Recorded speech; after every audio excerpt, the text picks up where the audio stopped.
nga po na in order to promote the total health of yung ating mga kababayan, bigyan natin ng mas maraming mga hanap buhay bagamat tayo po ay nasa MECQ. At syempre ito naman po ay sang-ayon din sa siyensya, no? Yung mga negosyo at mga establishmento na po pwede magbukas na hindi magiging super spreaders. That was Palace spokesman Harry Roque asserting that more businesses will be reopened as MECQ is extended in the NCR Plus bubble until mid-May. There are no final guidelines yet, but the Trade Department is already floating the possibility of resuming personal care services as well as indoor dining.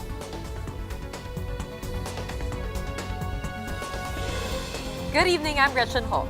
And I am Robbie Alampay. You're watching The Big Story. Let's start with the Trade Department pushing for the reopening of more establishments like indoor dining and personal care services. Though the agency vows to strictly implement quarantine protocols, health experts warn these are only short-term solutions. Camille Samonte with The Big Story. If the Trade Department had it their way, more businesses will be allowed to reopen under the extended MECQ. The President has extended the classification in the NCR Plus area until May 14. No final guidelines yet from the IATF, but the Trade Department is already putting a number of recommendations on the table, including the resumption of indoor dining. The recommendation for indoor dining is maybe at least 10% indoor dining be allowed. At alfresco restaurants are allowed to have 50% capacity. Speaking to One News Business World Live, Trade Undersecretary Ruth Castello said it's also an option to do personal care services like haircuts and nail treatments outdoors. For salons and barbershops, maybe at 50% for outdoor trimming or hair care services that they can provide, and also at 50% within the premises. But of course, ventilation cannot be compromised. Can we describe this? The palace is not averse to reopening more establishments. Well, ayaw po ng Presidente na maraming mga pangalan. Tama na po yung MECQ, no? Pero nagkasundo nga po na in order to promote the total health of yung ating mga kababayan, bigyan natin ng mas maraming mga hanap buhay bagamat tayo po ay nasa MECQ. At syempre ito naman po ay sang-ayon din sa siyensya, no? Yung mga negosyo at mga establishmento na po pwede magbukas na hindi magiging super spreaders. Recall that Metro Manila mayors favor a hybrid MECQ, maintaining strict border controls but with more businesses operating. They also decided to shorten curfew hours in the capital region from 10 p.m. to 4 a.m. starting May. Health experts say quarantine restrictions are welcome, but the benefits are short-term. On One News, the chiefs, Dr. Maricar Limpin and Ronjin Solantes said improved contact tracing and isolation are still the long-term solutions to the rising COVID-19 transmission. It's short-term only. At the time when the hospitals are really filled up and there's no other place where people can go to when they need to be admitted to the hospitals. But if reopening cannot help, experts say ventilation is key. They have to invest on ventilation. They have to invest on stricter implementation of crowding sa mga establishment na to. The DTI is now proposing to the IATF to partially allow indoor dining and personal care services in areas under MECQ. To discuss their proposal further, DTI Undersecretary Ireneo Vismonte. Yusek Vismonte, welcome po to The Big Story. Hi, good evening po, Mr. Robbie and Gretchen. Magandang gabi po sa inyo lahat. Sir, linawin lang po natin. Ano pa po ba ang covered ng mga personal care services? And what other sectors fall under that are we looking to reopen? Actually, malaking that personal care services is a big chunk of businesses.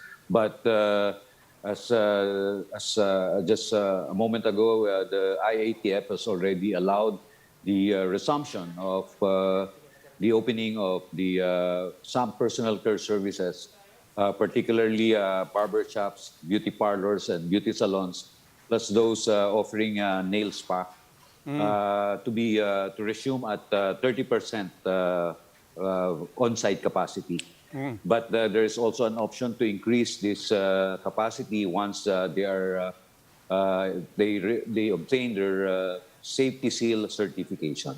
Okay, when it comes naman sa mga restaurant, medyo nasampulan na ng mga tao yun bago nag-lockdown, no? Yeah. Both the alfresco, pati indoor dining. Pero ano pong magbabago doon? Doon sa alfresco at sa indoor? So before, allowed po natin lahat itong mga alfresco and both indoor and outdoor. But recently, we only allowed the alfresco. But today, again, the recommendation of DTI was approved by IATF to allow indoor dining starting at 10% operating capacity or on-site capacity. This is small but percentage, but this will help a lot of workers to go back to their jobs. Okay, well, sir, yung ano naman yung mga requirement natin sa mga babalik sa negosyo, both in terms of their being able to assure their customers and also in terms of their capacity to contribute to contact tracing efforts? Yeah, of course, we have a requirement that establishments should put in place the safety seal or the Stay Safe app for contact tracing or any other contact tracing app required by their municipality, as long as it's linked with Stay Safe. And of course, ever since, even before the declaration of ECQ and MECQ, we have already provided the establishments the minimum health protocols to observe in any level of quarantine. Okay, maraming salamat po. That was DTI Undersecretary Ireneo Vismonte. Business closures and limited mobility have crippled NCR's economic output in 2020 to a nice big number, 627.7 billion pesos. That's Metro Manila's economic loss over the past year. The capital's GDP plunged 10.1% in 2020, according to the Philippine Statistics Authority. Other factors are the eruption of Taal volcano in January last year and the spate of typhoons towards the end of 2020. This was a huge blow, all of this, for the national economy, as NCR accounts for a third of the Philippines' economic output. These are the other big stories tonight. The IATF is eyeing to inoculate the general population by August. 500,000 doses of Sinovac vaccines arrived earlier this morning, and more than 1 million are expected to arrive next week. After getting blamed over China's increasing presence in the West Philippine Sea, retired Supreme Court Justice Antonio Carpio claps back at President Duterte, saying the country deserves a better leader. And the opening of the PBA season is still in limbo. The government wants cases to go down first before allowing the league to resume. These big stories after the break.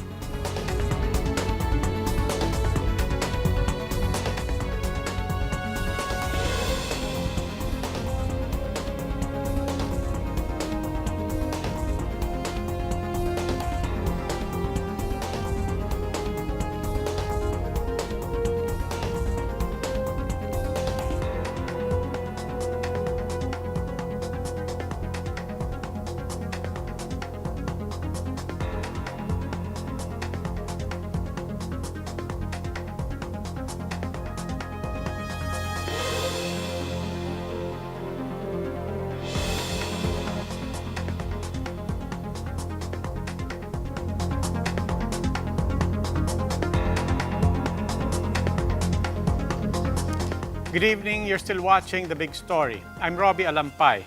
Just last month, India was confident it was nearing the end of the pandemic, but now COVID-19 infections in the South Asian country continue to soar, leaving hospitals and crematoriums struggling, which begs the question, what happened? Jerry Salazar has this story. Yung kalagayan namin dito sa India ay napakalungkot po talaga kasi halos araw-araw dumadami po yung cases namin dito.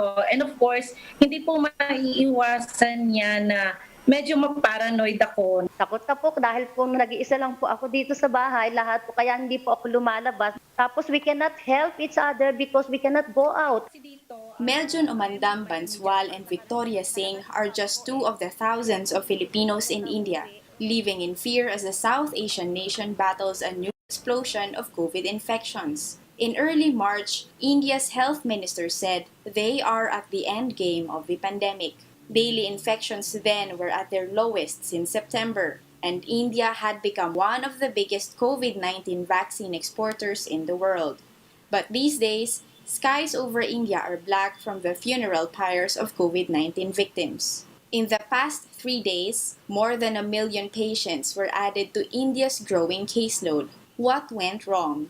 With numbers down early this year, India loosened up restrictions, allowing public events like the religious festival Kumbh Mela, which drew millions of pilgrims. India also held its state elections this month, and against this backdrop of normalcy, India's vaccination rate remains low. Only 10% of India's 1.3 billion population have so far been vaccinated. In one PHS sa totoo lang, Dr. Jean Solante of San Lazaro Hospital said these three factors led to India's COVID-19 surge. One is they open the society, so there is unrestricted social interaction.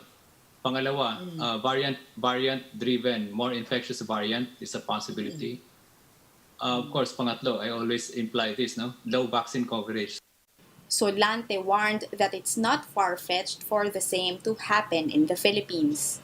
India is a very high-density population, kagaya rin yan ng NCR bubble. The risk there of high transmission in the community, napakataas niyan. And then it's very difficult to control. Vaccine czar Carlito Galvez admitted the need to prepare to prevent a similar surge in the Philippines. Nakakaroon sila ng mga mass gatherings at saka religious gatherings. Yun po ang dapat nating tutulan. Lalo na po ngayong May, marami po tayong mga fiesta po ngayon. Talagang dapat mag-higpit po tayo. He added that lessons can be gleaned from the recent elections in India and the US. Cherry Salazar, We Are One News. Nurses from a hospital in Batangas air their grievances over insufficient salary despite intense labor in COVID wards. Jenny Dongon with the details. Rowena's daily routine includes checking on COVID-19 patients at the ward of the Mary Mediatrics Medical Center in Lipa City, Batangas. The 40-year-old nursing aide caters to almost 20 patients daily, from feeding them and changing their clothes to monitoring their vital signs and oxygen supplies. Sakripisyo po talaga. Kasi yung po pag-morning care, pag-vital signs, papalit ng bedsheet, sobrang, minsan tinamatagal ako kasi sa pasyente, pag na-rounds ko lahat nila, ako lang NA, minsan 15, 17 patient, akin lahat yun, monitoring. So pag nagkasabay-sabay po ang morning care, nabawa po yung 5, ay di yun po, medyo pagod ka po talaga kami kasi yung oras namin sa paglilinis sa pasyente, minsan inaabot po kami ng 1 oras at kalahati, ganun. It's not any easier for intensive care unit nurse June, who tries to hold back tears while placing the body of a 70-year-old expired patient in a cadaver bag. These challenges do not exactly translate to sufficient salary. The Labor Department says the salary of nurses in the Philippines ranges from 27 to 47,000 pesos depending on whether they work at a public or private hospital. But data presented by the Filipino Nurses United show that private hospital nurses only get 10,000 a month on average, while public hospital nurses receive 22 to 32,000 pesos. Mary Mediatrics Medical Center Director Romel Loho admits they cannot level their employees' salaries to the government standard due to financial challenges. Loho says this is also the reason why they don't have enough manpower and resources to add COVID-19 beds. Since January this year, 17 nurses have resigned from the said private hospitals. Hindi ka pwedeng maglalagay lang ng bed tapos lalagay mo dyan ng pasyente. Sino magbabantay dyan kung wala kang nurse? Kung halimbawa yung patient mo needs a ventilator or a high-flow nasal cannula machine, kung wala ka nun, anong gagawin mo sa pasyente? Kung wala kang medicines, like halimbawa yung mga ibang medicines ngayon, naubusan tayo ng stocks, the remdesivir and all of these medicines. At paano natin ititreat yan? So, hindi ganun kasimple ang maglagay lang ng bed. To somehow ease their burden, the Batangas Hospital is appealing to PhilHealth to pay their COVID-19 claims worth around 50 to 55 million pesos. For News 5, Jenny Dongon, We Are One News. As more vaccines are expected to arrive in the coming months, authorities are now looking to inoculate the general population by August. Just this morning, 500,000 doses of China's Sinovac arrived in the Philippines. Vaccine Chief Carlito Galvez said this batch will be distributed in the NCR Plus bubble within a week. 1.5 million more Sinovac shots and an initial 15,000 doses of Russia's Sputnik V vaccine will arrive by next week. Government is also hoping to receive Pfizer and AstraZeneca shots from the COVAX facility over the next 2 months, but Galvez says the bulk of the vaccine supply will arrive by the third quarter. Pagdating po ng third quarter, dyan na po bubuhos po yung mga ating mga supply. Dahil nakikita po natin, naluluwag na po yung mga ibang countries. Sa August po, we are targeting na pagka dumagsa na po ang ating mga vaccine, pwede na po tayong magkaroon po ng target ng population ng general public.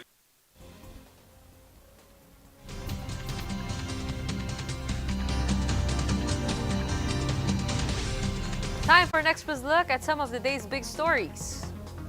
Retired Supreme Court Associate Justice Antonio Carpio hits back at President Duterte, saying Filipinos deserve a leader who will defend the country's sovereignty. Last night, Duterte blamed Carpio and former Foreign Affairs Secretary Albert Del Rosario over Chinese occupation of some features in the West Philippine Sea. Carpio pointed out that Duterte himself said he was setting aside the 2016 arbitral award to seek loans from China. The Bureau of Fisheries and Aquatic Resources calls on Filipino fishermen to swarm the West Philippine Sea. Amid increasing Chinese presence, BFAR Director Eduardo Gongona says there is nothing to be afraid of as government ships will continue to monitor and give assistance in the area. The West Philippine Sea is said to produce 324,000 metric tons of fish for the country annually.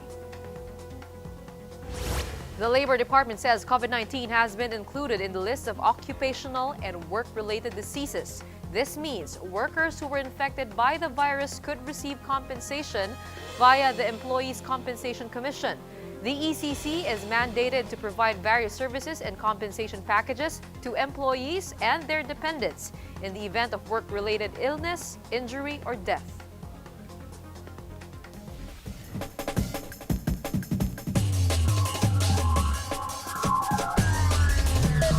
For the big story in sports, former 8th Division World Champion Manny Pacquiao may have just found his next opponent in the ring. Arnold Garcia, Pacquiao's business manager, posted a teaser poster on Instagram showing Pacquiao and 4 division titleist Mikey Garcia. It seems that Pacquiao and Garcia will battle it out in Dubai at around July or August, according to Vegafria. Pacquiao's last fight was in July 2019, where he won by split decision against Keith Thurman. Time for another quick break. When we return, it might take a while before we see hoops action once again. The government wants cases to go down first before allowing PBA games to resume. And we've seen Will Smith go fan mode over the twin beatboxers in Cebu. But do you know who the actor's biggest fan is? Find out after the break.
Good evening. You're still watching The Big Story. I'm Robbie Alampay. For a city where average salary is one of the lowest in Southeast Asia, the cost of living in Manila has turned out to be one of the most expensive in the region. So how does one get by in NCR? Stanley Cajete will give us a front seat to this story.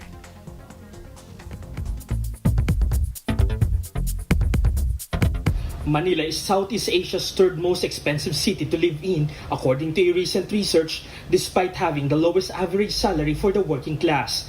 Bangkok, Thailand is the second on the list, while Singapore is the most expensive. The research was done by a group called iPrice, who said it was surprising that a developing city like Manila could have the second highest rent prices in the region. So we decided to see if people felt the same way. We found 33 years old flight attendant Robert Capiral, who broke down his expenses as such. Within Metro Manila, sobrang mahal with very minimal space. Pero I have two kasi nga, nagtatrabaho ako sa Manila.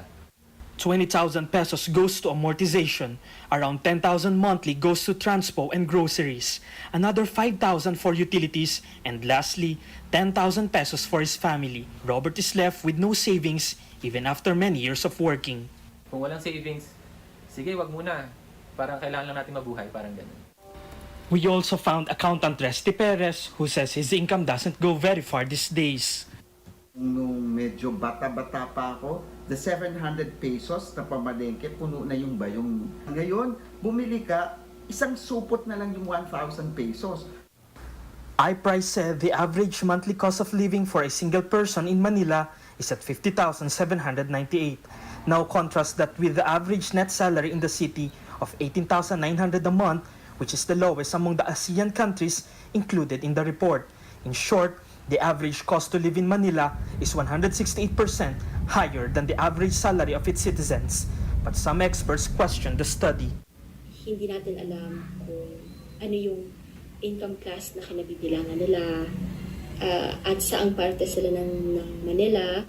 That survey is not representative of the sample of Metro Manila residents. Regardless of the sample size, widening social inequality has long been a problem in the Philippines, and the worry is that the recession caused by COVID-19 will set the country back even further. Into the average Filipino who perhaps makes about 700 and then kakaltasan mo pa ng SSS, taxes, hindi yan naabot ng 50,000. Ano bang standard ng living yung sinasabi na 50,000? Given their findings, iPrice said it left them wondering just how comfortable Filipinos residing in Manila really are. Stanley Gahete, We Are One News.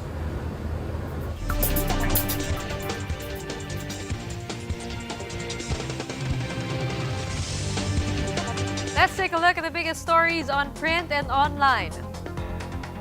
From the Philippine Star, vendors at the Commonwealth Market in Quezon City are investing in chillers worth 55,000 pesos. Many pork vendors are now forced to sell imported and frozen goods due to the price cap on pork and chicken products. An agricultural group says this will further hurt the local hog industry, already plagued by the African swine fever outbreak. Business World reports Del Monte Philippines has revived its initial public offering plan. The IPO aims to raise as much as 44 billion pesos. Shares will have a maximum price of up to 54 pesos and 80 centavos each, which could make Del Monte's IPO one of the biggest in the Philippines. And this from News 5. In these hot summer months, Maynilad assures customers that there will be enough and stable water supply. The MWSS granted the concessionaire's request to temporarily increase its water allocation to meet the demand. Maynilad said daytime demand has increased as more Filipinos stay home due to quarantine restrictions. U.S. President Joe Biden has marked his first 100 days in office with a promise to defend democracy and stand up for the American idea. In his first address to the U.S. Congress, Biden said faith has been restored in America's democracy following the deadly assault on the U.S. Capitol early this year. He also pleaded with Republican lawmakers to work with him on divisive issues like gun control, police reform, and immigration. Biden said the American idea founded on respect for human rights must also guide policy towards countries like China and Russia. That's all I'm asking, that we do our part, all of us. If we do that, we will meet the center challenge of the age by proving that democracy is durable and strong. Autocrats will not win the future. We will. America will. And the future belongs to America. That's democracy in action.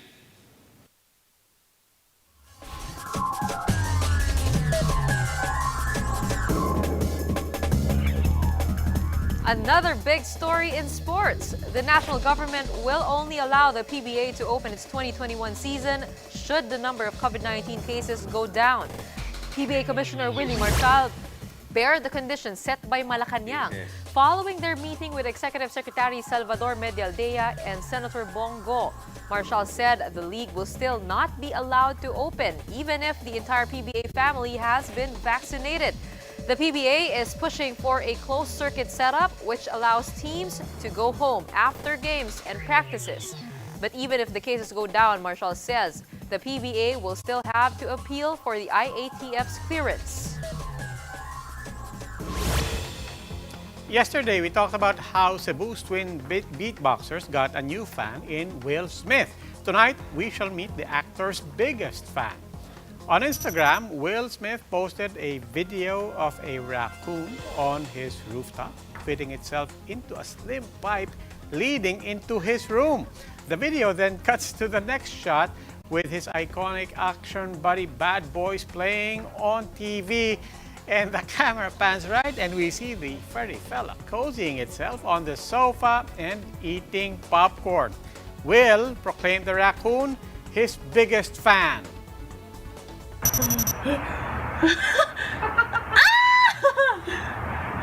What?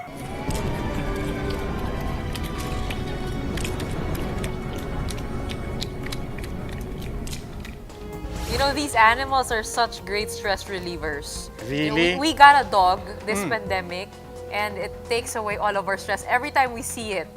Aso yun. Oo. Hindi naman yung raccoon, makakita ka ng ganyan. O kami kaaway ka pa sa pagkain. Padalang kita ng ibang mga hayop kung gusto mo. Tingnan natin kung matanggal yung stress mo.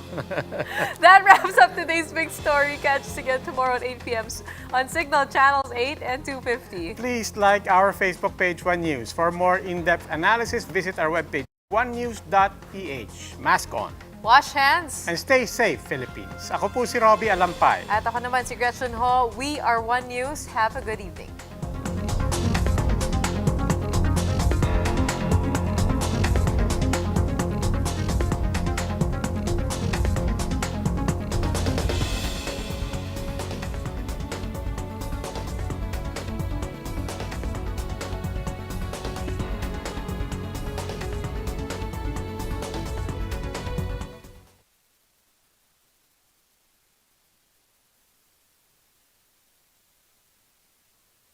We moved back to Quezon City.